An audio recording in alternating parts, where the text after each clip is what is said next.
دوستو، ایک مرتبہ حضور صلی اللہ علیہ وسلم نے بیویوں کی بعض زیادتیوں کی وجہ سے قسم کھا لی تھی کہ 1 مہینہ تک ان کے پاس نہ جاؤں گا تاکہ ان کو تنبیہ ہو اور علادہ اوپر ایک حجرے میں قیام فرمانے لگے۔ لوگوں میں یہ شہرت ہو گئی کہ حضور صلی اللہ علیہ وسلم نے سب کو طلاق دے دی۔ حضرت عمر رضی اللہ تعالیٰ عنہ اس وقت اپنے گھر میں تھے۔ جب یہ خبر سنی تو دوڑے ہوئے تشریف لائے۔ مسجد میں دیکھا کہ لوگ متفرق طور پر بیٹھے ہوئے حضور صلی اللہ علیہ وسلم کے رنج اور غصے کی وجہ سے رو رہے ہیں۔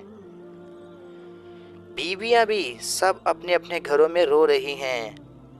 اپنی بیٹی حضرت حفصہ رضی اللہ تعالیٰ کے پاس تشریف لے گئے۔ وہ بھی مکان میں رو رہی تھی۔ فرمایا کہ اب کیوں رو رہی ہو؟ کیا میں ہمیشہ اس سے ڈرایا نہیں کرتا تھا کہ حضور صلی اللہ علیہ وسلم کی ناراضگی کی کوئی بات نہ کیا کر؟ اس کے بعد مسجد میں تشریف لائے۔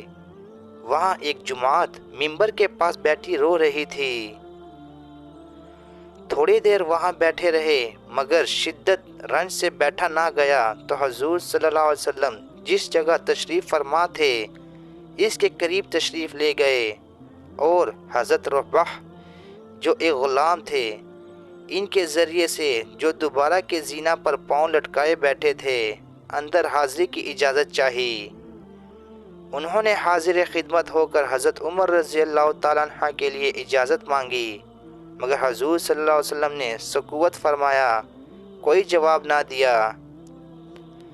حضرت رباح رضی اللہ تعالیٰ عنہ نے آ کر یہی جواب حضرت عمر رضی اللہ تعالیٰ عنہ کو دے دیا کہ میں نے عرض کر دیا تھا مگر کوئی جواب نہیں ملا۔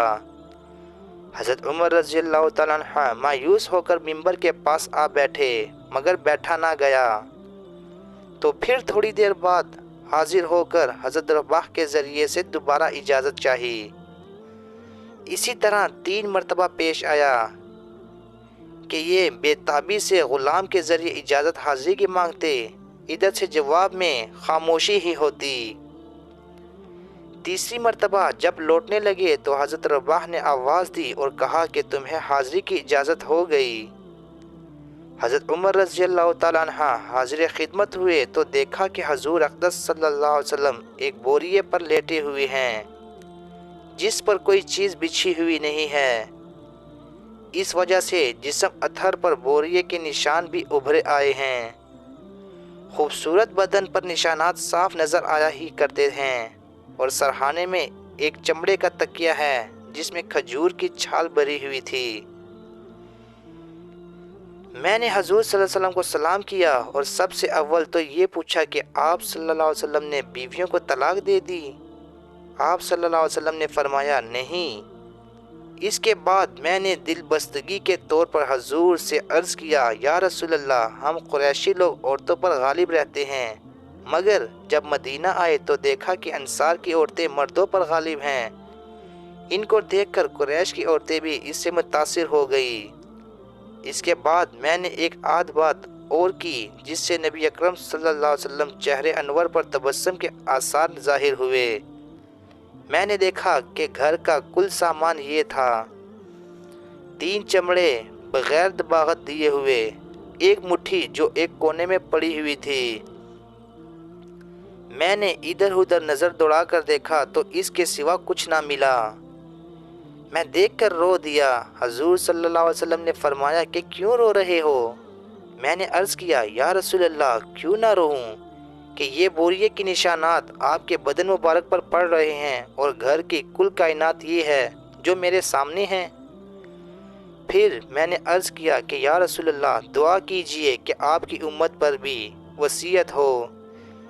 یہ روم و فارس بے دین ہونے کے باوجود اللہ کی عبادت نہیں کرتے، ان پر تو یہ وصیت، یہ قیصر و کسریٰ تو باغوں اور نہروں کے درمیان ہو، اور آپ صلی اللہ علیہ وسلم کے رسول اور اس کے خاص بندے ہو کر یہ حالت۔ نبی اکرم صلی اللہ علیہ وسلم تکیہ لگائے ہوئے لیٹے تھے۔ حضرت عمر کی یہ بات سن کر بیٹھ گئے اور فرمایا کہ عمر، کیا اب تک اس بات کے اندر شک میں پڑے ہوئے ہو؟ سنو، آخرت کی وصیت دنیا کی وصیت سے بہت بہتر ہے۔ ان کفار کی اتباعات اور اچھی چیزیں دنیا میں ہی مل جاتی ہیں اور ہمارے لیے آخرت میں ہیں۔ حضرت عمر نے عرض کیا یا رسول اللہ میرے لیے استغفار فرما لے کہ واقعی میں نے غلطی کی۔ فائدہ: یہ دین و دنیا کے بادشاہ اور اللہ کے لاڈلے رسول کا طرز عمل ہے کہ بوریوں پر کوئی چیز بچھی ہوئی بھی نہیں، نشانات بدن پر پڑے ہوئے ہیں، گھر کے ساز و سامان کا حال بھی معلوم ہو گیا۔ اس پر ایک شخص نے دعا کی درخواست کی تو تنبیہ فرمایا۔ حضرت عائشہ رضی اللہ تعالیٰ عنہ نے کسی سے پوچھا تھا کہ آپ صلی اللہ علیہ وسلم کے گھر میں حضور کا بستر کیسا تھا؟ فرمایا ایک چمڑے کا تھا جس میں کھجور کی چھال بھری ہوئی تھی۔ حضرت حفصہ رضی اللہ تعالیٰ عنہ سے بھی کسی نے پوچھا کہ آپ صلی اللہ علیہ وسلم گھر میں حضور کا بستر کیسا تھا؟ فرمایا کہ ایک ٹاٹ تھا جس کو دوہرا کر کے حضور کے نیچے بچھا دیتی تھی۔ ایک روز مجھے خیال ہوا کہ اگر اس کو چوہرا کر کے بچھا دوں تو زیادہ نرم ہو جائے، چنانچہ میں نے بچھا دیا۔ حضور صلی اللہ علیہ وسلم نے صبح کو فرمایا کہ رات کیا بچھا دیا تھا؟ ہم نے عرض کر دیا کہ وہی ٹاٹ تھا، اس کو چوہرا کر دیا تھا۔ فرمایا اس کو ویسا ہی کر دو جیسے پہلے تھا، اس کی نرمی رات کو اٹھنے میں مانع بنتی ہے۔ اب ہم لوگ اس نرم اور روئے دار گدوں پر بھی نگاہ ڈالیں کہ اللہ نے کس قدر نعمت وسیعت فرما رکھی ہیں، اور پھر بھی بجائے شکر کے ہر وقت تنگی کی شکایت ہی زبان پر رہتی ہے۔ اور وہ جو جس کے لیے یہ دونوں دنیا بنے، وہ ایک ٹاٹ کے اوپر سویا کرتے تھے۔ اللہ تعالی ہمارے حال پر رحم فرمائے۔ تو دوستو، امید کرتا ہوں کہ آپ کو ہماری آج کی یہ ویڈیو اچھی لگی ہوگی۔ اگر اچھی لگی ہے